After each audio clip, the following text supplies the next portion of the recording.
500 ఎకరాలు నువ్వు కట్టాల్సిన బిల్డింగ్ ఏదో కట్టు, రీజనబుల్గా ఏదో సైజులో అయిపోతుంది. విజయవాడ గుంటూరు ఎప్పుడో ఒకసారి కలుస్తాయి. నువ్వు చేసే పనికి విజయవాడ గుంటూరులో రియల్ ఎస్టేట్ ఇప్పటికే డమాల్ అయిపోయినాయి.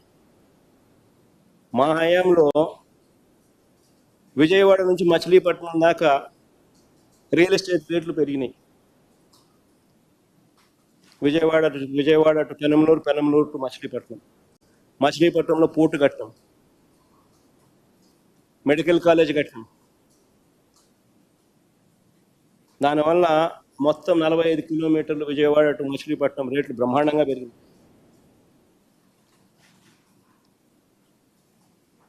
మినుములు, పెసలు, మొక్కజొన్న, సజ్జలు, రాగులు, టమాటో, అరటి, చీని, కొక్కు, పొగాకు, ఏ పంట చూసుకున్నా రైతు గిట్టుబాటు ధర రావడం లేదు.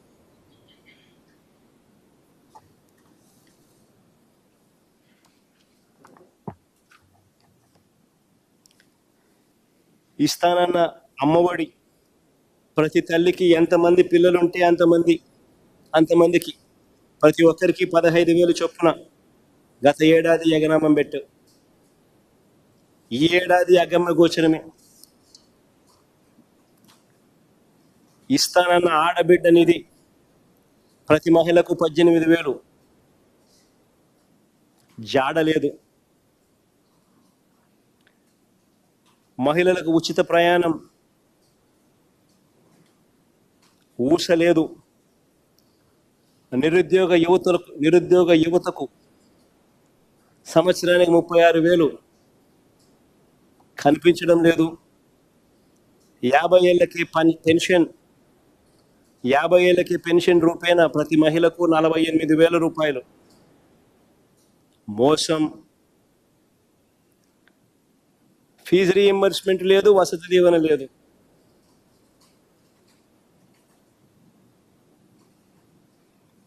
ప్రతి 3 నెలలకు ఒకసారి మా ప్రభుత్వంలో 3 నెలలు అయిపోయిన వెంటనే, క్వార్టర్ అయిపోయిన వెంటనే ఇచ్చే పరిస్థితి నుంచి సంవత్సరం దాటిపోయింది.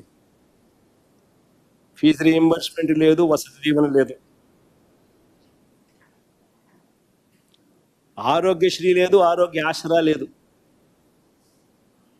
ఆరోగ్యశ్రీ బకాయిలు సంవత్సరం దాటింది. నెట్వర్క్ హాస్పిటల్స్ పేమెంట్ లీక్ 3,500 కోట్లు పైచిలకు బకాయిలు పేషెంట్లను చూద్దాంలా.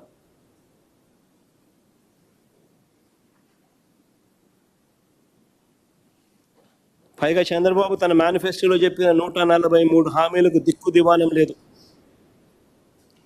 మరోవైపు స్కూళ్ళు, హాస్పిటళ్ళు, వ్యవసాయం, లా అండ్ ఆర్డర్ అన్నీ కూడా తిరోగమనం.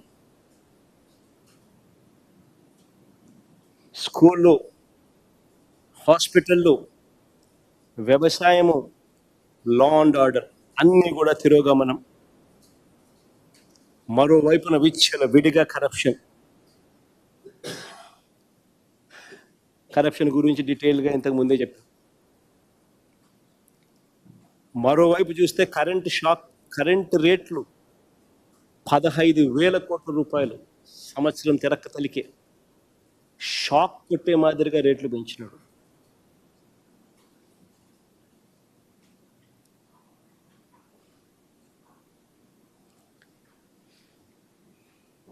ఇలాంటి పరిస్థితిలో చంద్రబాబు నాయుడు గారు తనకు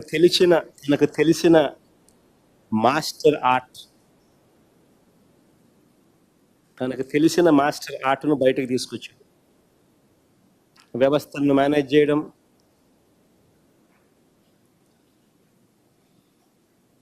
సమస్యల మీద, తన మోసాల మీద ఏ ఒక్కరైనా కూడా ప్రశ్నించే పరిస్థితి రాకుండా ప్రశ్నించి ఆ గొంతును నొక్కడం కోసం రెడ్ బుక్ రాజ్యాంగ పాలన తీసుకురావడం, రాజకీయ కుట్రలు చేయడం,